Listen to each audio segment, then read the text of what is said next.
चलिए दोस्तों शुरू करते हैं सितंबर माह की करंट अफेयर, जिसमें करंट अफेयर के एमसीक्यू क्वेश्चन कराए जाएंगे जो आने वाले एग्जाम के लिए बहुत बहुत महत्वपूर्ण होंगे। तो बढ़ते हैं पहला क्वेश्चन।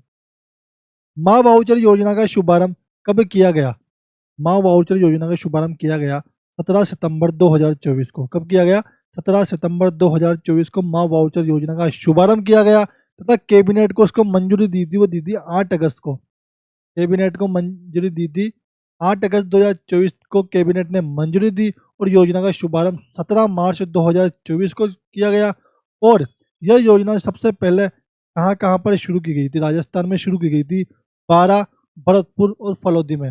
बारा, भरतपुर, फलौदी में इस योजना का शुभारंभ किया गया था पायलट प्रोजेक्ट के तौर पर। ठीक है ना, पायलट प्रोजेक्ट के तौर पर बारा, भरतपुर और फलौदी में इसकी शुरुआत हुई थी माँ वाउचर योजना की। ठीक है ना, 17 सितंबर 2024 को का शुभारंभ हुआ। ठीक है ना।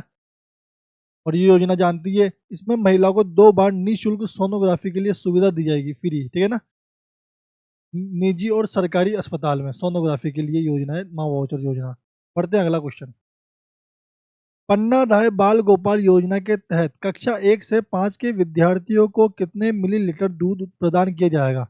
कक्षा 1 से 5 तक के बच्चों के लिए ये किया जाएगा 150 ml। कितना किया जाएगा? 150 ml किया जाएगा। पन्नाधाय बाल गोपाल योजना, पहले इसका नाम मुख्यमंत्री बाल गोपाल योजना था, इसका नाम बदलकर पन्नाधाय बाल गोपाल योजना कर दिया गया।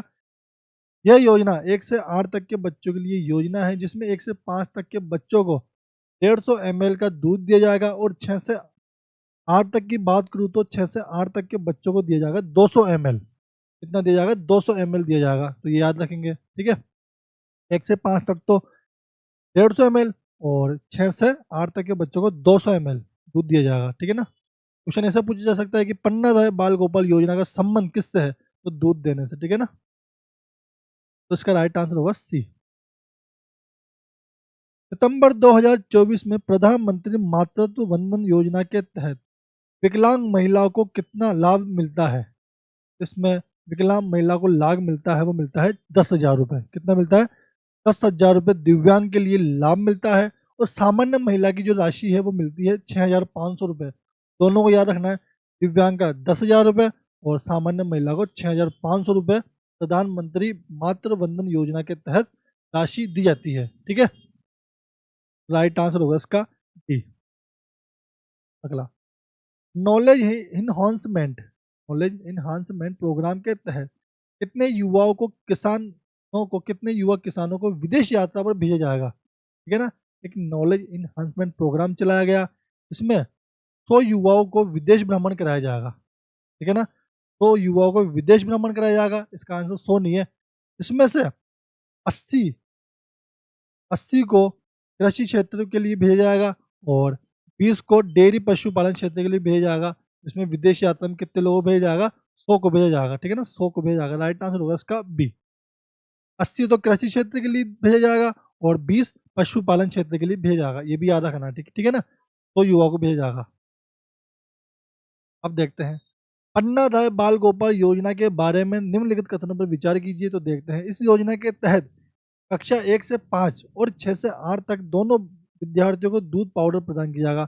ये बात इसमें सही है, हमने देखा था। ठीक है ना, 1 से 5 तक के बच्चों को 150 ml और 6 से 8 तक के बच्चों को 200 ml। ठीक है ना, ये बात तो इसमें सही है। कक्षा 6 से 8 तक के विद्यार्थियों को कक्षा 1 से 5 तक की तुलना में अधिक चीनी दी जाती है। ठीक है ना, इसमें चीनी भी दी जाती है। ठीक है ना, तो 6 से 8 तक के बच्चों को ज़्यादा चीनी दी जाती है और कक्षा 1 से 5 तक के बच्चों को कम चीनी दी जाती है। ठीक है ना, तो इसमें ये भी सही है। श्री कृष्णा भोग योजना में केवल दूध दिया जाता है, ये बात इसमें गलत है। श्री कृष्णा भोग योजना अलग है। ठीक है ना, इसमें मेन महोत्सव होता है ना, मिड डे मील के तहत योजना के तहत कृष्ण भोग योजना है। ठीक है ना, तो ये बात इसमें गलत है। इस कृष्ण भोग योजना में इम्पोर्टेंट भोजन कराया जाता है। ठीक है ना, मेन ये चीनी नहीं दी जाती इसमें। ठीक है ना, तो ये बात याद रखेंगे। तो इसमें 1 और 2 सही है। राइट आंसर होगा इसका ए। राजस्थान निवेश प्रोत्साहन योजना के बारे में निम्नलिखित में से कौन सा कथन सही है? रिप्स कहते हैं इसको, शो। ठीक है ना, इंपॉर्टेंट क्वेश्चन है, very very important RS pre के लिए, क्योंकि ये एक आर्थिक समीक्षा का क्वेश्चन है। ठीक है ना, उसमें अपडेट बनता है ये क्वेश्चन। ठीक है ना, उसमें अपडेट भी कर लेना रिप्स के बारे में। तो रिप्स देखते हैं, तो 29 सितंबर 2024 को कैबिनेट को मंजूरी मिल गई इसमें, ठीक है ना? कैबिनेट को मंजूरी कब मिली? पहला क्वेश्चन तो ये बनता है 29 सितंबर को, ठीक है ना? हम पहले इसकी डिटेल के बारे में बात कर रहे हैं। प्रावधान क्या है इसमें? तो इसमें 3000 करोड़ से अधिक के निवेश पर 5 गुना इंसेंटिव मिलेगा, ठीक है ना? 3000 करोड़ से अधिक निवेश पर, ठीक है? अगर कोई महिला स्टार्टअप करती है, रिप्स के तहत, तो 2 साल के लिए एसजीएसटी का 100% पुनर्भरण, ठीक है ना? अगर कोई महिला स्टार्टअप करती है तो 2 साल के लिए एसजीएसटी का 100% पुनर्भरण मिल जाता है। अगर कोई पहली बार निर्यातक बनने पर इकाइयों को पहले लाभ लाभ मिलेगा, है ना? अगर कोई पहली बार निर्यातक बनता है तो उसको लाभ मिलेगा, ठीक है ना? ये बात याद रखेंगे, ठीक है ना? अब देखते हैं इसके बारे में। प्रोत्साहन के लिए निवेश सीमा 3000 करोड़ की कर दी गई है, तो ये बात इसमें सही है, ठीक है ना? प्रोत्साहन के लिए निवेश सीमा 3000 करोड़ कर दी है, ठीक है? ये बात इसमें सही है, ठीक है? पहली बार निर्यातक बनने वाली इकाई को विशेष लाभ मिलेगा, ठीक है ना? ये बात में सही है, पहली बार निवेश निर्यातक बनने इकाइयों को विशेष लाभ दिए जाएंगे। और महिला स्टार्टअप को 2 साल के लिए एसजीएसटी का 100% पुनर्भरण, ये बात भी इसमें सही है। तो इसमें 1, 2 और तीनों सही है, ठीक है ना? 1, 2 तीनों सही है, ठीक है? अगला क्वेश्चन, राजस्थान की नई खनिज नीति के तहत के अनुसार 2046-47 तक एस जीडीपी है ना, जीडीपी, एस जीडीपी में खनिज क्षेत्र का लक्ष्य प्रतिशत हिस्सा कितना रखा गया है? तो वो लक्ष्य रखा गया है 6 से 8% का। 2046-47 तक खनिज में जो लक्ष्य रखा गया है वो रखा गया है 6 से 8% तक, ठीक है?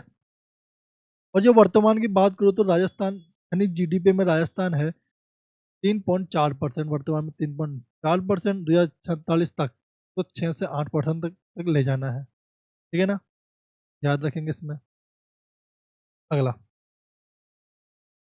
पीएम आवास योजना के तहत शहरी शहरी वाली बात हो रही है ना, पीएम आवास योजना की तो शहरी वाली है, ग्रामीण वाली है। तो पीएम आवास योजना शहरी के तहत आर्थिक रूप से कमजोर वर्ग के लाभार्थियों के लिए कुल कितना अनुदान है? ये अनुदान है 1.75 लाख रुपए। कितना है? 1.75 लाख रुपए शहरी के लिए है, ठीक है? इसमें 1.5 लाख रुपए तो देगी केंद्र सरकार और 25,000 रुपये देगी राज्य सरकार, ठीक है ना? ये भी याद रखेंगे। 1.25 लाख तो केंद्र सरकार दे देगी और 25,000 रुपये कौन देगा? राज्य सरकार, ठीक है? AWS के लिए। राजस्थान में वित्तीय वर्ष 2023-24 में किस खनिज ने सबसे अधिक राजस्व उत्पन्न किया है? राजस्थान का वह कौन सा खनिज है जिसने अधिक राजस्व उत्पन्न किया है? तो वह है कौन सा? तांबा, ठीक है? और इस सीसा जस्ता, जिंक, ठीक है ना? जिंक, तो जिंक भी कहते हैं, सीसा जस्ता। राइट आंसर होगा इसका सी। जिसने खनिज में सबसे अधिक राजस्व उत्पन्न किया है जिंक ने, इसके बाद है लाइम स्टोन। पूछ सकते हैं आरएस के एग्जाम में, ठीक है ना? उसमें पूछा जाता है क्वेश्चन, ठीक है ना? अगर आप कोई वीडियो देख रहे हैं ना, तो मेन इंपॉर्टेंट आरएस के लिए कुछ इंपॉर्टेंट क्वेश्चन है ये, ठीक है ना? मेन ज़्यादा, बाकी सबके लिए करंट अफेयर सबके लिए सेम है, ऐसे तो है नहीं भाई आरएस के लिए करंट अलग है, ठीक है ना? मेन इंपॉर्टेंट क्वेश्चन आरएस के लिए बनाया गया, उस हिसाब से बनाया गया, तभी आप देखोगे इसमें स्टेटमेंट क्वेश्चन ज़्यादा दे रखे हैं, ठीक है ना? ये बात ध्यान रखना आप। और इसमें किस खनिज ने सबसे ज़्यादा अधिक राजस्व उत्पन्न किया है? तो सीसा जस्ता ने किया है, और सेकंड नंबर पर लाइमस्टोन और थर्ड नंबर पर आयरन। सीक्वेंस याद रखेंगे, फर्स्ट नंबर पर लेड स्टोन, सेकंड नंबर पर लाइमस्टोन और आयरन, ठीक है? और जो सीसा जस्ता ने जो उत्पादन किया है, राजस्व किया है, वो 2400 करोड़ का किया है लगभग, ठीक है ना? ऐसे 2419 करोड़ कुछ ऐसे है, ठीक है ना? आप 2400 करोड़ याद रखेंगे, लगभग लगभग 2400 करोड़ का राजस्व किया है जिंक लेड ने, सीसा जस्ता ने। राइट आंसर होगा इसका सी। और आपको पता ही राजस्थान में 81 प्रकार के खनिज विविधता पाई जाती है, जो कि हम राजस्थान की ज्योग्राफी में पढ़ते हैं, जिसमें 58 प्रकार के खनिजों का उत्पादन होता है। पहले 57 था लेकिन अब 58 हो गया, ठीक है ना? अपडेट है। पहले 57 प्रकार के खनिजों का उत्पादन किया जाता था, अब 58 प्रकार के खनिजों का उत्पादन किया जाता है राजस्थान के संदर्भ में। इसमें से हम देखते हैं कि इसमें खनिजों को बांट दिया गया, ठीक है ना? 22 मेजर खनिज और 36 माइनर मिनरल्स, ठीक है ना? 22 तो मेजर खनिज और 36 माइनर मिनरल। ये भी याद रखेंगे, क्वेश्चन आया हुआ क्वेश्चन है ये, ठीक है ना? राजस्थान की नई खनिज नीति के मसौदे के संबंध में निम्नलिखित कथनों पर विचार करेंगे। तो राजस्थान का खनिज उत्पादन में देश में दूसरा स्थान है, ये बात गलत है। राजस्थान खनिज उत्पादन में देश में तीसरा स्थान है, स्थान है, तीसरा स्थान है राजस्थान खनिज उत्पादन में, है ना, खनिज उत्पादन में तीसरा स्थान। फर्स्ट पर नंबर पर कौन है? फर्स्ट पर है उड़ीसा, दूसरे पर छत्तीसगढ़ और थर्ड पर राजस्थान। फर्स्ट नंबर पर कौन है खनिज उत्पादन में?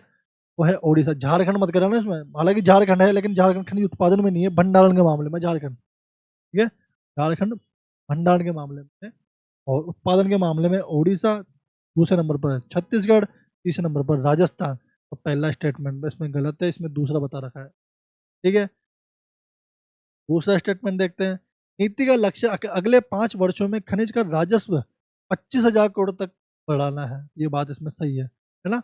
अगले 5 वर्षों में खनिजों का राजस्व 25,000 करोड़ बढ़ाने का लक्ष्य रखा गया है, ठीक है। ये बात इसमें सही है, ठीक है ना। 25,000 करोड़ बढ़ाने का लक्ष्य रखा गया है, ठीक है ना। और 2046-47 तक हमने देखा कि 6 से 8% जीडीपी में योगदान बढ़ाना है खनिजों का, ठीक है। तीसरा देखते हैं। अगले 5 वर्षों में 1 करोड़ लोगों को रोजगार देने का लक्ष्य भी रखा गया है खनिजों के तहत, है ना। खनिज उत्पादन इसके तहत ही, खनिज नीति के तहत अगले 5 करोड़ लोगों को 1 करोड़ लोगों को रोजगार भी दिया जाएगा अगले 5 वर्ष में, है ना। अगले 5 वर्ष में 1 करोड़ लोगों को रोजगार देने का लक्ष्य रखा गया है। ये बात भी इसमें सही है। राइट आंसर होगा इसका 2 और 3, ठीक है। Right answer B. Shiv Shakti पुरस्कार, ये इंपॉर्टेंट है। शिव शक्ति पुरस्कार किसे प्रदान किया गया है? ये प्रदान किया गया है अवनी लेखरा को। ये प्रदान किया गया है अवनी लेखरा को शिव शक्ति पुरस्कार प्रदान किया गया है। और ये पुरस्कार प्रदान किया गया है उपराष्ट्रपति के द्वारा। किसके द्वारा प्रदान किया गया है? राष्ट्रपति के द्वारा शिव शक्ति पुरस्कार अवनी लेखरा को प्रदान किया गया है। क्वेश्चन वेरी वेरी इंपॉर्टेंट है, ठीक है, याद रखेंगे। राइट आंसर होगा इसका सी। 2025 में 25वें, है ना, 2025 में ही और 25वें, है ना। ये ऐसे याद आएगा। संस्करण पूछ सकता है कि कौन सा संस्करण है, तो 25वां संस्करण है। किसका संस्करण है? तो IIFA पुरस्कार समारोह का आयोजन किस शहर में आयोजित किया जाएगा? ठीक है ना, आईफा अवार्ड। आईफा अवार्ड है, 25वां अवार्ड होगा। इस शहर में आयोजन किया जाएगा, ये किया जाएगा जयपुर में, ठीक है ना। जयपुर में इसका आयोजन किया जाएगा। राइट आंसर होगा इसका डी, ठीक है ना। आईफा अवार्ड सब जानते ही है, फिल्म से संबंधित अवार्ड है, ठीक है ना। इसका आयोजन जयपुर में किया जाएगा। इसकी शुरुआत हुई थी 2000 में। आईफा अवार्ड की शुरुआत कब हुई थी? सन 2000 में हुई थी, ठीक है ना। और इसका एक बार आयोजन भारत में मुंबई में हुआ था 2019 में, ठीक है ना। अब ये दूसरा आयोजन किया जा रहा है, जो किया जा रहा है जयपुर में, ठीक है ना। पहला आयोजन तो मुंबई में, दूसरा आयोजन जयपुर में किया जा रहा है। ये भी आप बात याद रखेंगे। और दूसरी बार ये आयोजन भारत में किया जा रहा है। तो ये क्वेश्चन इंपॉर्टेंट है, दूसरी बार, ठीक है ना। स्टेटमेंट में दे सकता है क्वेश्चन, दूसरी बार का आयोजन भारत में किया जा रहा है, ठीक है। राइट आंसर होगा इसका डी, जयपुर में आईफा अवार्ड का आयोजन किया जाएगा। 25वां संस्करण है। देखते हैं। वरिष्ठ श्रेणी में 21वें मथुरा दास पुरस्कार, मथुरा दास माथुर पुरस्कार का विजेता है। मथुरा दास माथुर पुरस्कार के विजेता कौन है? तो वो है कौन? अभिजीत तोमर, ठीक है ना। अभिजीत तोमर सीनियर वर्ग से, ठीक है ना। देखो ना, वरिष्ठ श्रेणी से, सीनियर वर्ग से अभिजीत तोमर। तो जूनियर वर्ग से पूछ सकते हैं, तो जूनियर वर्ग से है रोहन राजभर। जूनियर वर्ग से रोहन राजभर, ठीक है। और वरिष्ठ श्रेणी से अभिजीत तोमर, इनके से पूछा जा सकता है, ठीक है। तो राइट आंसर क्या होगा? ए, अभिजीत तोमर। राजस्थान सरकार के किस विभाग को 27वीं राष्ट्रीय ई गवर्नेंस सम्मेलन में गोल्ड अवार्ड मिला? राजस्थान सरकार के किस विभाग को 27वीं राष्ट्रीय ई गवर्नेंस सम्मेलन में गोल्ड अवार्ड मिला है? एक राष्ट्रीय ई गवर्नेंस पुरस्कार है, इसका 27वां संस्करण है। मुंबई में आयोजित हुआ था, याद रखेंगे, मुंबई में तो ये आयोजित हुआ था। 27वां संस्करण राष्ट्रीय ई गवर्नेंस पुरस्कार के नाम से इसको जानते हैं। में गोल्ड अवार्ड पूछा है। एक तो गोल्ड अवार्ड होता है, एक सिल्वर अवार्ड होता है, ठीक है ना। गोल्ड अवार्ड तो किसको मिला? गोल्ड अवार्ड मिला राजस्थान सरकार के सामाजिक न्याय और अधिकारिता विभाग को। तो मिला है राजस्थान सरकार के सामाजिक न्याय और अधिकारिता विभाग को, इसमें गोल्ड पुरस्कार मिला है। पुरस्कार क्यों मिला है? तो क्या कर दिया इन्होंने किया सिलिकोसिस रोग की पहचान में AI का प्रयोग किया है, इसलिए मिला है, ठीक है ना। मतलब प्रौद्योगिकी क्षेत्र में इनको अवार्ड मिला है, सिलिकोसिस रोग में पहचान में AI का प्रयोग किया है इन्होंने सामाजिक न्याय अधिकारिता विभाग ने। तो इनको गोल्ड पुरस्कार मिला है। सिल्वर की बात करें, इसमें सिल्वर पुरस्कार ही मिला है। तो सिल्वर पुरस्कार मिला है राज किसान साथी को। किसको मिला है? राज किसान साथी फेज 2 को मिला है। एक तो राज किसान साथी फेज फर्स्ट भी है और फेज 2 भी है। तो राज किसान साथी सेकंड को सिल्वर पुरस्कार मिला है, तो ये याद रखेंगे, ठीक है ना। तो पुरस्कार में जो राशि दी जाती है, गोल्ड पुरस्कार में राशि दी जाती है 10 लाख रुपये दी जाती है। 10 लाख रुपये गोल्ड पुरस्कार में राशि दी जाती है और सिल्वर पुरस्कार में राशि दी जाती है 5 लाख रुपये। राशि याद रखेंगे, ठीक है ना, किसको दिया याद रखेंगे, क्यों मिला याद रखेंगे, ठीक है ना। तो इतना याद रखेंगे तो इस क्वेश्चन का 27वें राष्ट्रीय ई गवर्नेंस सम्मेलन में गोल्ड अवार्ड किसको मिला, सामाजिक न्याय अधिकारिता विभाग। वेरी वेरी इंपॉर्टेंट क्वेश्चन है, राइट आंसर होगा इसका बी। चौथे वैश्विक नवीनीकरण ऊर्जा निवेशक सम्मेलन में राजस्थान को किस श्रेणी में पहला पुरस्कार मिला है। चौथे वैश्विक नवीनीकरण ऊर्जा निवेशक सम्मेलन में राजस्थान ने किस श्रेणी को पहला पुरस्कार मिला है।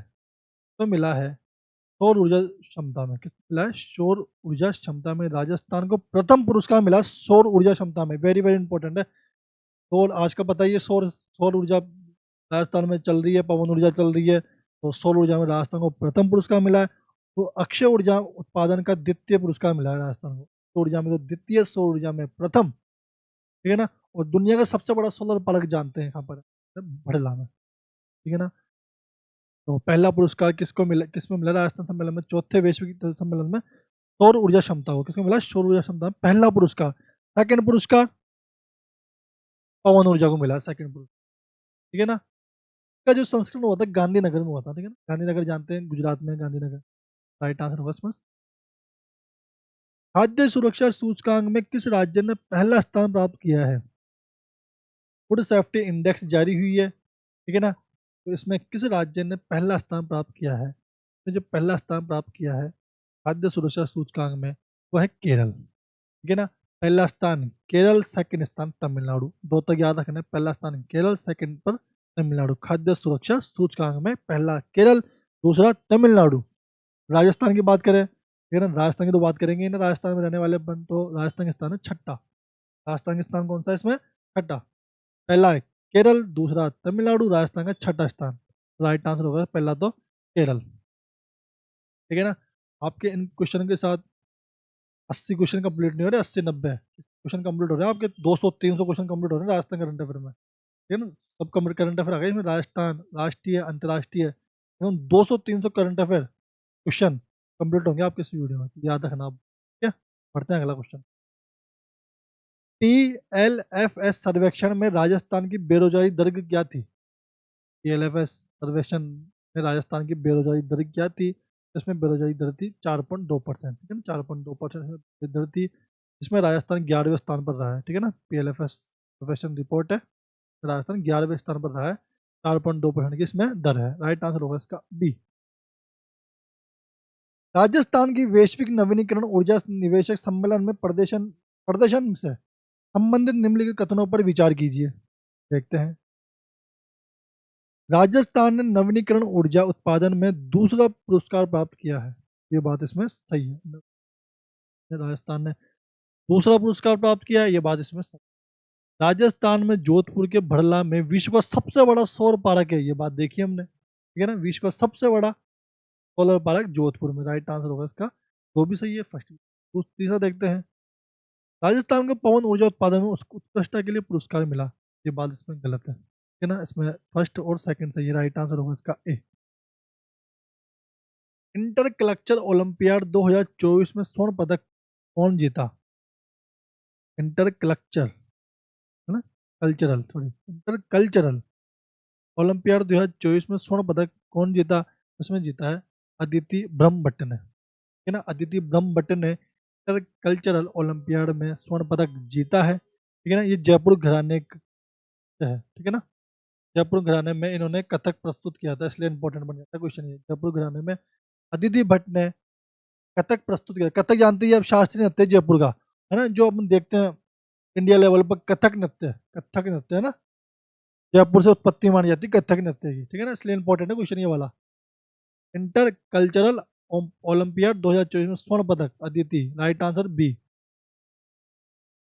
मंडा जो कि जयपुर में है, मंडा जयपुर में स्थित देश की पहली ट्रांसफार्मर परीक्षण प्रयोगशाला की परीक्षण क्षमता क्या है। क्षमता है 10 MV है, ठीक है ना। Right answer B. राजस्थान में पर्यावरण संरक्षण और प्रबंधन के लिए ISO मान्यता प्राप्त करने वाला विश्वविद्यालय कौन सा है। राजस्थान में पर्यावरण संरक्षण और प्रबंधन के लिए आईएसओ मान्यता प्राप्त करने वाला पहला विश्वविद्यालय राजस्थान विश्वविद्यालय। कौन सा है? राजस्थान विश्वविद्यालय। क्वाड शिखर सम्मेलन का छठा संस्करण कहाँ आयोजित किया गया? ये किया गया विल्मिंगटन, डेलावेयर, यूएसए में। कहाँ पर किया गया? डेलावेयर, विल्मिंगटन, यूएसए में किया गया क्वाड शिखर सम्मेलन का छठा संस्करण। हम पूछ सकते हैं कौन सा संस्करण था? छठा। ठीक है। संयुक्त राष्ट्र में फ्यूचर समिट में भारतीय प्रधानमंत्री के संबोधन का विषय क्या था? तो विषय था बेहतर कल के लिए बहुपक्षीय समाधान।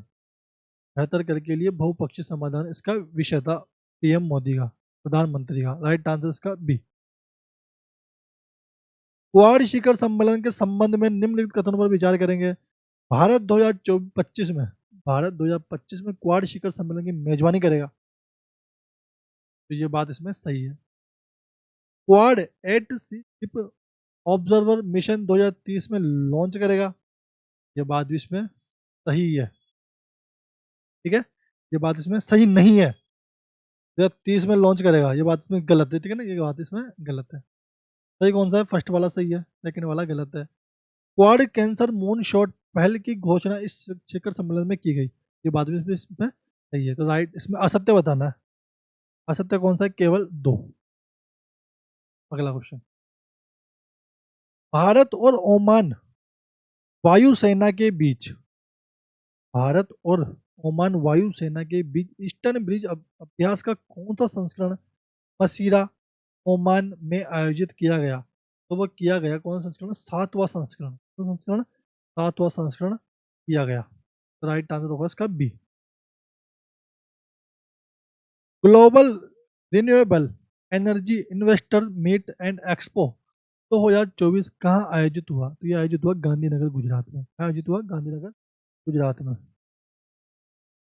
2024 के वैश्विक नवाचार सूचकांक में कौन सा देश पहले स्थान पर रहा? ये रहा स्विट्जरलैंड। ठीक है ना, कौन? वैश्विक नवाचार सूचकांक में पहले स्थान पर कौन रहा? स्विट्जरलैंड। ठीक है, वैश्विक नवाचार सूचकांक में। राइट आंसर होगा इसका डी। हाल ही में किस देश ने डिप फेक, डीपी फेक या डीपी फेक सामग्री के खिलाफ कानून बनाया है? किसने बनाया है डीपी फेक के खिलाफ? तो दक्षिण कोरिया ने बनाया। ये ना, किसने बनाया? दक्षिण कोरिया ने। कौन से देश में समलैंगिक संबंधों को आधिकारिक रूप से मान्यता देने वाला तीसरा देश बन गया है?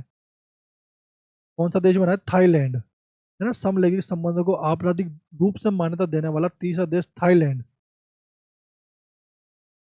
अगला, सर्वश्रेष्ठ पर्यटन गांव प्रतियोगिता 2024 में एडवेंचर टूरिज्म श्रेणी में किस गांव ने पहला स्थान प्राप्त किया है? तो क्या है? दूध महाराज छत्तीसगढ़ में। ये इंपॉर्टेंट है, दूध महाराज छत्तीसगढ़ में। ये करंट अफेयर नवंबर में भी आ गया ये वाला क्वेश्चन। सर्वश्रेष्ठ पर्यटन गांव प्रतियोगिता 2024 एडवेंचर टूरिज्म श्रेणी में छत्तीसगढ़ के गांव दूध महाराज ने पहला स्थान प्राप्त किया है। राजस्थान का भी एक गांव है देवमाली। ठीक है ना, वो याद रखेंगे, देवमाली सामुदायिक श्रेणी में पहले स्थान पर है, सामुदायिक श्रेणी में। और ये एडवेंचर श्रेणी में पहले स्थान है, दूध महाराज। दोनों में याद रखेंगे। राष्ट्रीय पेंशन प्रणाली वात्सल्य योजना के बारे में निम्नलिखित कथन पर विचार करेंगे। ठीक है ना, वात्सल्य योजना। तो इस योजना, ये योजना 18 सितंबर 2024 को लॉन्च किया गई थी, ये बात इसमें सही है। ठीक है, और यह योजना सामाजिक न्याय मंत्रालय के अंतर्गत आती है, ये बात इसमें गलत है। तो उद्देश्य बच्चों के लिए बचत को बढ़ावा देना, जिसमें माता पिता को पेंशन खातों में निवेश के लिए प्रोत्साहित किया जाता है, तो ये बात इसमें सही है। इसमें 1 और 3 सही है। राइट आंसर होगा इसका बी। प्रधानमंत्री जनजातीय उन्नत ग्राम अभियान, प्रधानमंत्री जनजातीय उन्नत ग्राम अभियान के बारे में निम्नलिखित कथन विचार करेंगे। इस योजना का उद्देश्य जनजातीय समुदाय के सामाजिक और आर्थिक स्थिति में सुधार करना।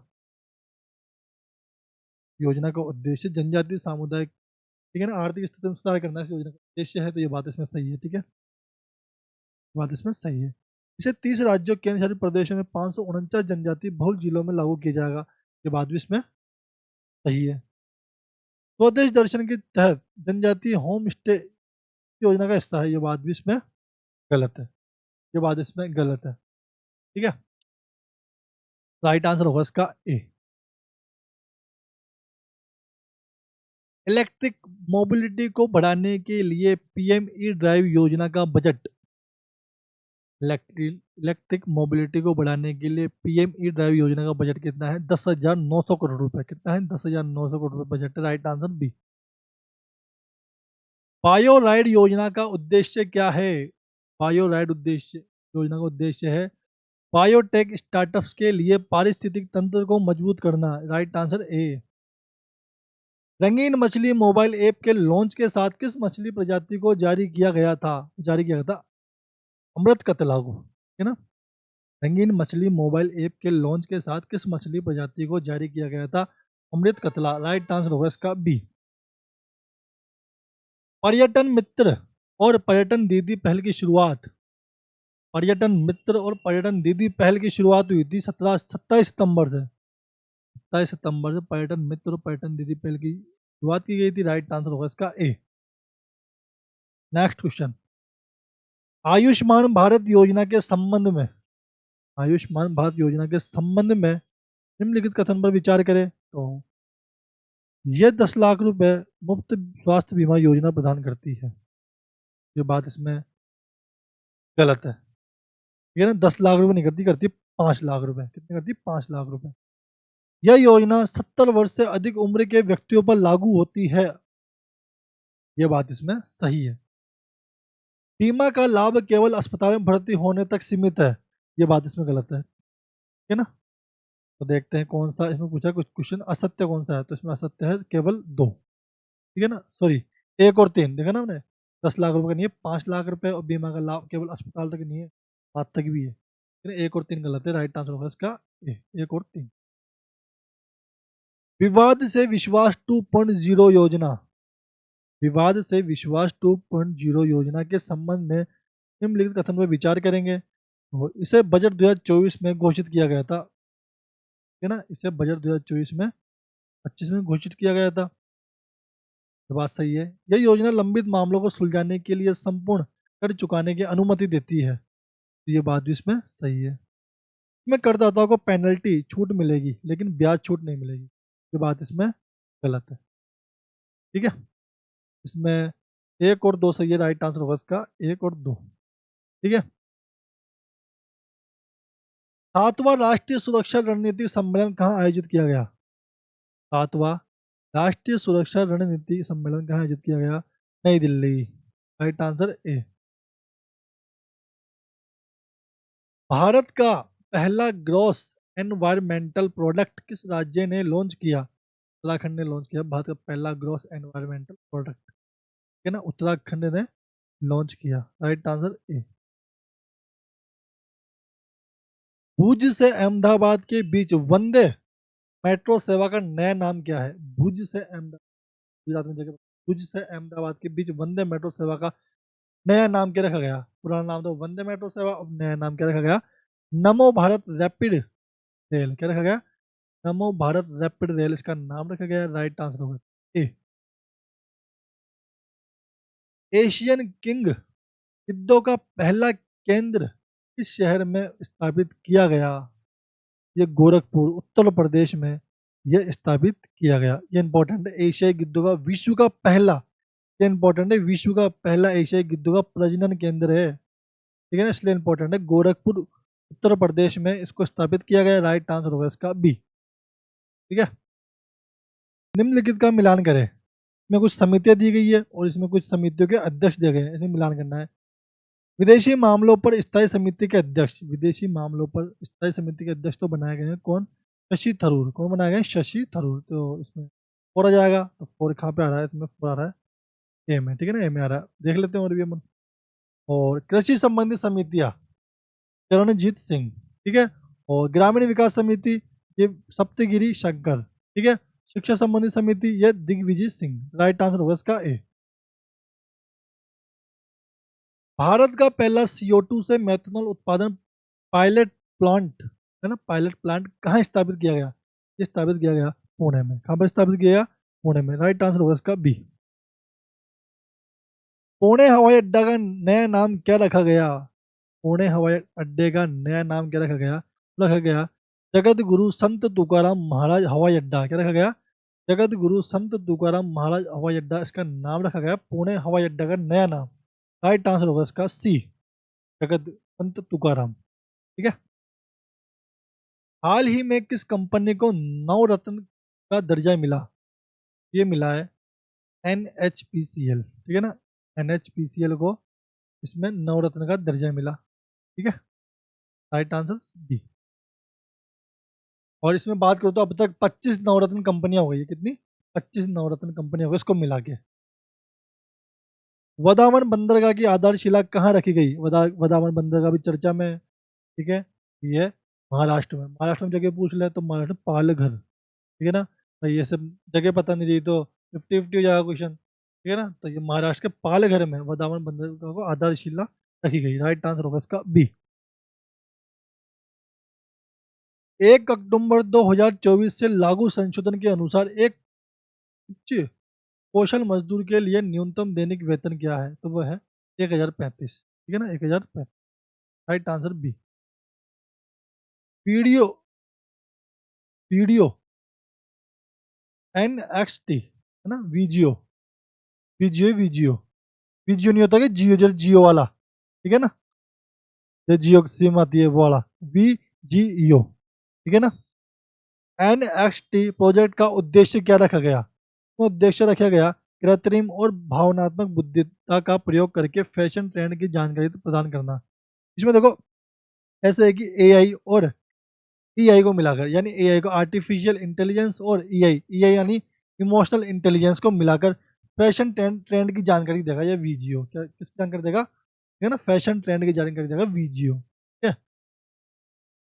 इसरो चंद्रयान 4, ठीक है ना, इसरो चंद्रयान 4 किस वर्ष लॉन्च करने की योजना बना रहा है? ये बना रहा है 2028 में। ठीक है ना, 2028 में जाएगा इसरो चंद्रयान 4। चंद्रयान 4 कब जाएगा? 2028 में चंद्रयान 4 की घोषणा की गई कि 2028 में इसको भेजा जाएगा। और आप बताएंगे हमें कमेंट करके कि चंद्रयान 1 कब भेजा गया था, कौन से सन में भेजा गया था, और चंद्रयान 2 कौन से सन में भेजा गया था। ठीक है ना, इसका कमेंट करके बताएंगे जब आप। चलिए बढ़ते हैं अगला क्वेश्चन। निम्नलिखित में से next generation launch vehicle NGLV की निम्न भू कक्षा में पेलोड क्षमता क्या है?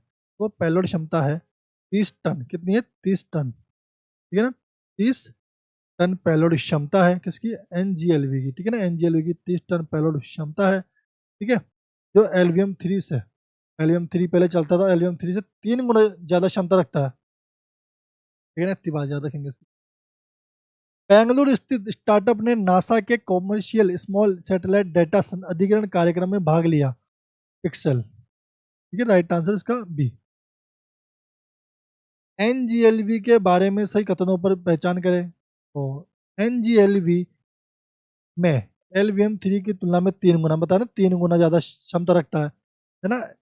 NGLV NGLV में LVM 3 की तुलना में 3 गुना क्षमता रखता है। ये बात इसमें सही है। NGLV का विकास अवधि 96 महीने 8 साल लग गए इसको विकास में। ये बात भी इसमें सही है। ठीक है। NGLV की अधिकतम पेलोड क्षमता 15 टन। 15 टन नहीं है, टन है 30 टन। NGLV की जो क्षमता है कितनी है, पेलोड की क्षमता कितनी है? 30 टन है। तो ये गलत हो जाता है इसमें। ठीक है ना, इसमें सही बताना है कौन सा है, 1 और 2। Right answer A. Polaris Dawn mission के बारे में निम्नलिखित में से कौन सा कथन सही है?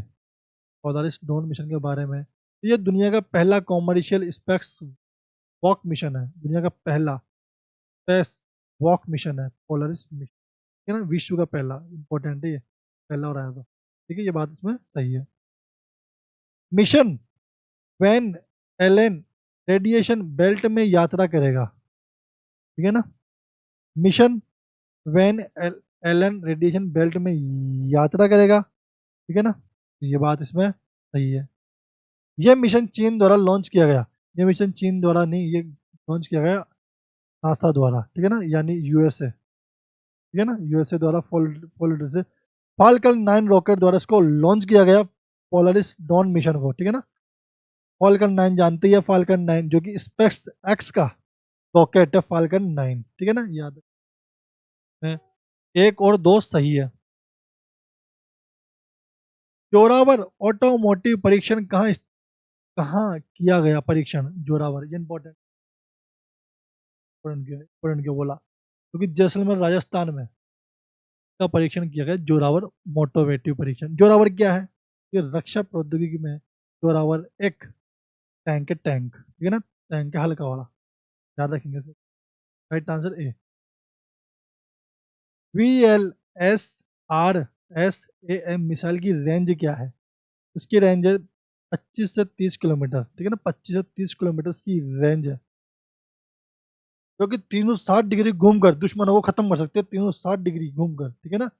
कौन सी, VLSRSAM मिसाइल है, ठीक है, 360 डिग्री घूमकर दुश्मनों को खत्म कर सकती है। और इसकी जो मारक क्षमता है 25 से 30 किलोमीटर की मारक क्षमता है। और इसका निर्माण निर्माण इंपॉर्टेंट है, इसका निर्माण किया DRDO और भारत की कंपनी है BDL, भारत डायनोमिक्स लिमिटेड, है ना, BDL भारत डायनोमिक्स लिमिटेड के निर्माण किया, DRDO और BDL ने इसका निर्माण किया था। VLRSSM VL VLSRSM मिसाइल, ठीक है ना, इसकी बात याद रखेंगे, इंपॉर्टेंट क्वेश्चन है। अबेड जैकेट किस संगठन द्वारा विकसित की गई, ये विकसित की गई DRDO और IIT दिल्ली द्वारा, ठीक है ना, DRDO और IIT दिल्ली द्वारा अबेड जैकेट संगठन लॉन्च की गई, ठीक है ना, ये इंपॉर्टेंट है। ये बुलेट प्रूफ जैकेट है, हल्के वजन की बुलेट प्रूफ जैकेट है ये, ठीक है ना, याद रखें, हल्के वजन की, ठीक है। अगला, अग्नि 3 प्राइम मिसाइल की पेलोड क्षमता क्या है, अग्नि 3 प्राइम मिसाइल की पेलोड क्षमता क्या है, वह है 1 टन, कितनी है, 1 टन अग्नि 3 की क्षमता है, ठीक है, ये याद रखेंगे, ठीक है ना। और अग्नि 4 भी आ चुकी है, अग्नि 5 भी आ चुकी है, हम देखेंगे अब धीरे धीरे करंट अफेयर। अब बताना है, वापस क्वेश्चन आ गया, अब बता सकते हो आप क्वेश्चन को। VLSRSAM के बारे में सही कथन चुने, तो यह पहला कथन तो यह है, यह 25-30 किलोमीटर की रेंज वाली शॉर्ट रेंज मिसाइल है, ये बात इसमें सही है, 25-30 किलोमीटर की शॉर्ट रेंज मिसाइल हुई, ये बात इसमें सही है। इसकी गति पराक 1 की तुलना में 2 गुनी है? बात इसमें सही है, ठीक है ना, ये बताई नहीं थी बात मैंने, ये इसमें पराक 1 की तुलना में 2 गुनी है, ठीक है, यानी 4.5 में। इसे DRDO ने, ठीक है ना, DRDO ने भारत डायनेमिक्स लिमिटेड, जिसको BDL के नाम से जाना जाता है, ने विकसित किया है, ये बात इसमें सही है, इसमें सभी कथन सही है, राइट आंसर होगा इसका डी। अगला, मालेप और मुल्फी जहाजों के बारे में सही कथन बताना है, मालेप और मुल्फी जहाज के बारे में सही कथन बताना है। ये एंटी सबमरीन शेलो वेसल है, ये बात इसमें सही है, ठीक है ना, ये एंटी सबमरीन शेलो वेसल है। दूसरा देखते हैं, इन्हें कोचिन शिपयार्ड लिमिटेड द्वारा विकसित किया गया, इन्हें कोचिन शिपयार्ड द्वारा विकसित किया गया, ये बात इसमें सही है, ठीक है। दोनों जहाज अर्नला श्रेणी के हैं, दोनों जहाज अर्नला श्रेणी की है, दोनों जहाज अर्नला श्रेणी के नहीं है, माहे क्लास श्रेणी के, ये माहे क्लास है, माहे क्लास श्रेणी के हैं ये वाले, ठीक है ना, याद रखेंगे। तो तीसरा गलत है, इसमें सही है फर्स्ट और सेकंड, राइट आंसर होगा इसका ए। रेमन मैक्स से पुरस्कार पाने वाले पहले भारतीय कौन है, रेमन मैक्स से पुरस्कार पाने वाले पहले भारतीय है विनोबा भावे, है ना, विनोबा भावे ये पुरस्कार पाने वाले पहले व्यक्ति है ना। और इसकी बात करें रेमन मैक्सेसे पुरस्कार की, इसकी शुरुआत हुई थी 1957 में, कब हुई थी रेमन मैक्सेसे पुरस्कार की, 1957 उसकी शुरुआत हुई थी, और पहले भारतीय पुरस्कार पाने वाले वो है विनोबा भावे, ठीक है ना। अभी हाल ही में इसका संस्करण हुआ, वो 66वां संस्करण हुआ, 66वां संस्करण हुआ, और इसमें अलग अलग लोगों ने अलग से जीता, ठीक है ना। और इसमें ज़्यादा याद रखने की बात है नहीं, अलग अलग 4-5 देशों को पुरस्कार मिला है रेमन मैक्सेसे, भारत को तो मिला नहीं, ठीक है ना, तो इसमें इम्पोर्टेंट है नहीं, ठीक है ना। एक भूटान का देख लें, भूटान के विजेता है कर्मा फुनशी, है ना, कर्मा फुनशी, भूटान के कर्मा फुनशी को रेमन मैक्सेसे पुरस्कार मिला है। ठीक है। और आप जानते हैं रमन मैग्सेसे पुरस्कार एशिया का नोबेल पुरस्कार कहा जाता है इसको, ठीक है, नोबेल पुरस्कार। ठीक है। तो इसमें पहले भारतीय कौन थे? विनोबा भावे, राइट आंसर होगा इसका बी। अब देखते हैं SIIMA, सीमा, सीमा नहीं है, सीमा समझ लो, सीमा। SIMA 2024 में सर्वश्रेष्ठ फिल्म का पुरस्कार किसे मिला? नहीं सॉरी, SIMA में क्या है? तो ये South Indian International Movie Award है। South Indian International Movie Award 2024 मिला। ये किस पुरस्कार को मिला? ये मिला जेलर को। किसको मिला? जेलर को ये पुरस्कार मिला। ठीक है ना, बेस्ट फिल्म जेलर, और इसमें बेस्ट एक्टर वो है चियान विक्रम। ठीक है ना। और इसमें याद रखेंगे ये आयोजन कहाँ पर हुआ? यह आयोजन हुआ दुबई में। कहाँ पर हुआ था? दुबई में हुआ था सीमा का आयोजन। ठीक है ना, सीमा याद रखेंगे, सीमा याद हो जाएगा आपको। सीमा का आयोजन दुबई में। ठीक है, राइट आंसर होगा इसका बी।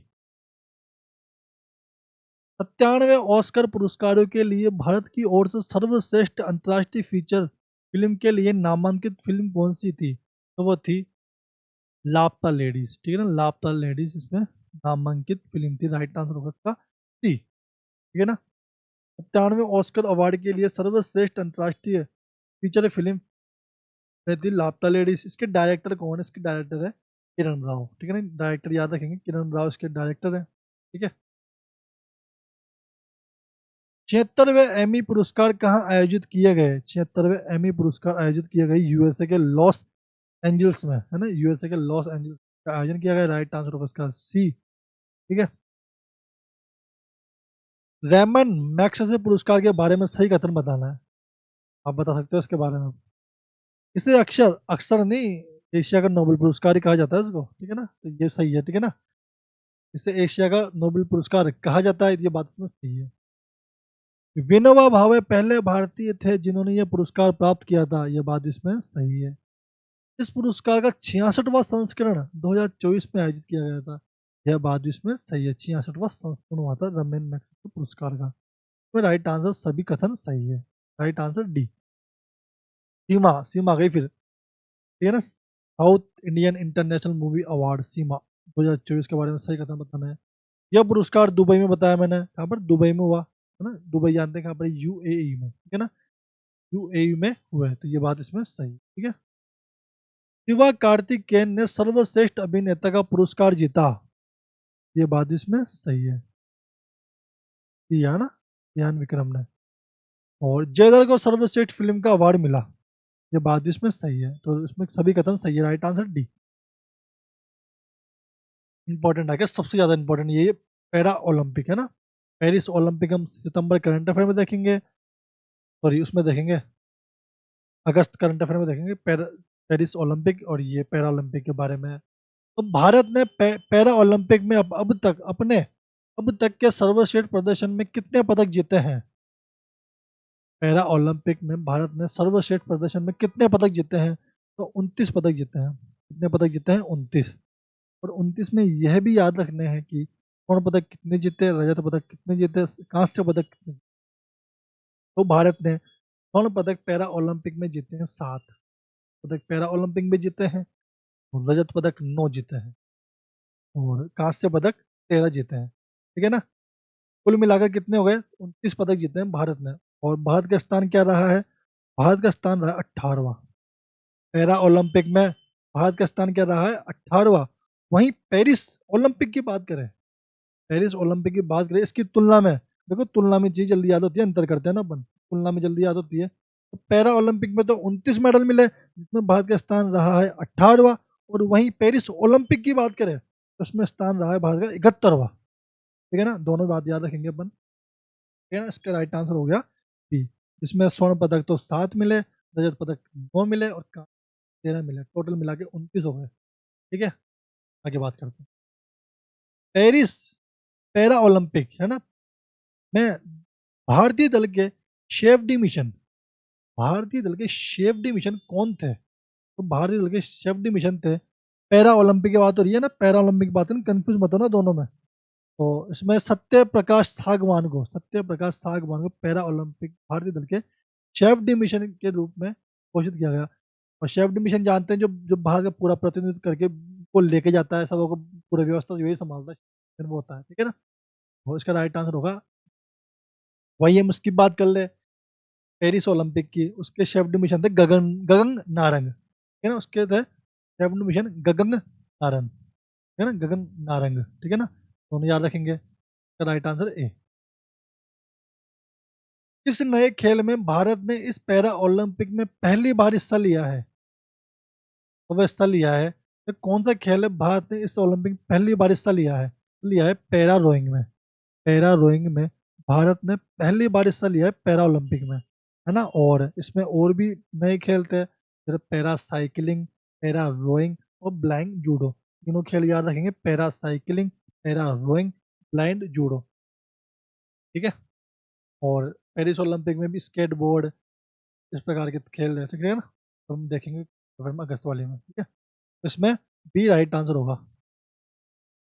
अवनी लेखरा ने किस इवेंट में स्वर्ण पदक जीता है? अवनी लेखरा ने जीता है महिलाओं की 10 मीटर एयर राइफल स्टैंडिंग में SH1 इवेंट में, ठीक है ना? इसमें 3 इवेंट होते हैं, SH1, SH2, SH3, ठीक है ना? कोई बैठ कर फिर खड़े होकर फिर नीचे तक आगे SH1 इवेंट होते हैं, ठीक है ना? तो महिला ने 10 मीटर एयर राइफल में स्टैंडिंग SH1 में यह स्वर्ण पदक जीता है। राइट आंसर होगा इसका ए, ठीक है ना? शूटिंग की खिलाड़ी है अवनी लेखरा, ठीक है ना? का संबंध, अवनी लेखरा का संबंध है जयपुर में, और हमने इससे पहले एक अवार्ड की बात की थी, शी अवार्ड। शी अवार्ड मिला है अवनी लेखरा को, उपराष्ट्रपति के द्वारा शी अवार्ड दिया गया था, ठीक है ना? ये भी बात याद रखेंगे अवनी लेखरा के बारे में, ठीक है ना? कई बार क्वेश्चन पूछ चुके हैं अवनी लेखरा के बारे में। अगला क्वेश्चन, पदक तालिका में भारत ने पैरा ओलंपिक में कौन सा स्थान प्राप्त किया है? प्राप्त किया है 18, है ना? 18वां स्थान प्राप्त किया है भारत ने पैरा ओलंपिक में। वहीं की बात करें ओलंपिक की, उसमें 71वां स्थान, ठीक है? दोनों याद रखेंगे, राइट आंसर इसका बी। अब बात करें दिलीप ट्रॉफी के बारे में, सही कथन की पहचान करें, है ना? दिलीप ट्रॉफी जानते ही आप, क्रिकेट से संबंधित है, इसके बारे में बताना है कौन सा कथन सही है। ये 61वां संस्करण था, है ना? 61वां संस्करण था। इंडिया ए ने टूर्नामेंट जीता, इंडिया ए ने टूर्नामेंट जीता, ये बात सही है इसमें, है ना? शाश्वत रावत को प्लेयर ऑफ द सीरीज चुना गया, शाश्वत रावत को प्लेयर ऑफ द सीरीज चुना गया, ये बात इसमें गलत है। इसमें प्लेयर ऑफ द सीरीज चुना गया, वो चुना गया अंशुल कंबोज को। प्लेयर ऑफ द सीरीज किसको चुना गया? अंशुल कंबोज को। प्लेयर ऑफ द मैच जीता गया था शाश्वत रावत को। प्लेयर ऑफ द मैच तो Shashwat Rawat, player of the series Anshul Kamboj को, ठीक है ना? तो ये बात इसमें गलत है। सही कौन सी इसमें? फर्स्ट और सेकंड। राइट आंसर होगा इसका ए। अगला क्वेश्चन, एशियन हॉकी ट्रॉफी के बारे में सही कथन की पहचान करेंगे। एशियन ट्रॉफी जो 8वां संस्करण था, ठीक है ना? 8वां संस्करण चीन में आयोजित हुआ, ये बात इसमें सही है। भारत ने फाइनल में चीन को हरा दिया, ये बात भी सही है, लेकिन याद रखेंगे क्योंकि भारत ने चीन को हराया, क्वेश्चन आ सकता है। तीसरा देखते हैं, भारतीय टीम के कप्तान हरमनप्रीत सिंह ने टूर्नामेंट में 7 गोल किए थे, ये बात इसमें राइट आंसर होगा डी, ये सभी। अगला, 2024 के फ्रेंच ओपन में पुरुष एकल का खिताब किसने जीता? 2024 के फ्रेंच ओपन में पुरुष एकल का खिताब किसने जीता? ये जीता कार्लोस अल्कारेज ने, है ना? पुरुष एकल में कार्लोस अल्कारेज ने इसमें एक खिताब जीता फ्रेंच ओपन ने, ठीक है ना? पुरुष एकल विजेता में। वहीं मैं महिला एकल की बात करूं मैं, तो महिला में जीता था ईगा, ईगा ने, ठीक है ना? महिला की ईगा ने जीता था, ईगा के नाम है, ठीक है ना? उसने जीता था। राइट आंसर पुरुष में कौन जीता? कार्लोस अल्कारेज ने। राइट आंसर सी।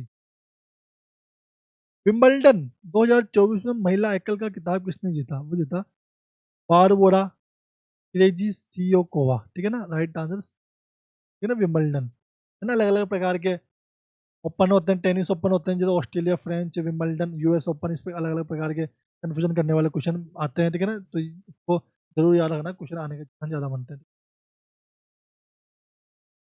ब्रुसेल्स बेल्जियम में आयोजित डायमंड लीग में स्वर्ण पदक किसने जीता? देखो ये इंपॉर्टेंट है। इंपॉर्टेंट क्यों है? क्योंकि इसमें नीरज चोपड़ा की बात आएगी, ठीक है ना?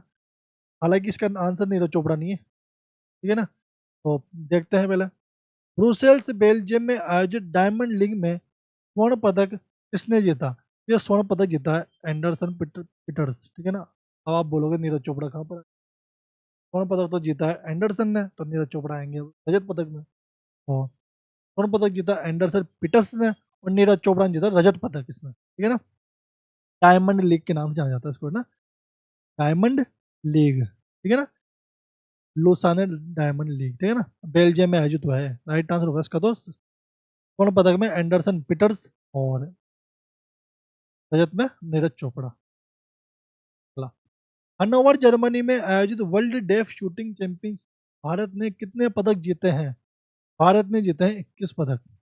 कितने पदक जीते हैं? 21 पदक, ठीक है, राइट बी। निम्नलिखित का मिलान करेंगे, एक जगह तारीख है, एक जगह दिवस है, कौन सा दिवस किस तारीख को बनाया जाता है, ये तो आप बता ही दोगे। तो इसमें देखते हैं, 8 सितंबर को बनाया जाता है कौन सा दिवस? अंतर्राष्ट्रीय साक्षरता दिवस, ठीक है ना, अंतर्राष्ट्रीय साक्षरता दिवस मनाया जाता है 8 सितंबर को, इंपॉर्टेंट है। और 14 सितंबर को मनाया जाता है हिंदी दिवस, ठीक है ना, 14 सितंबर को हिंदी दिवस। और 15 सितंबर को मनाया जाता है अंतर्राष्ट्रीय लोकतंत्र दिवस। अंतर्राष्ट्रीय बात तो रही है इसमें, अंतर्राष्ट्रीय लोकतंत्र दिवस।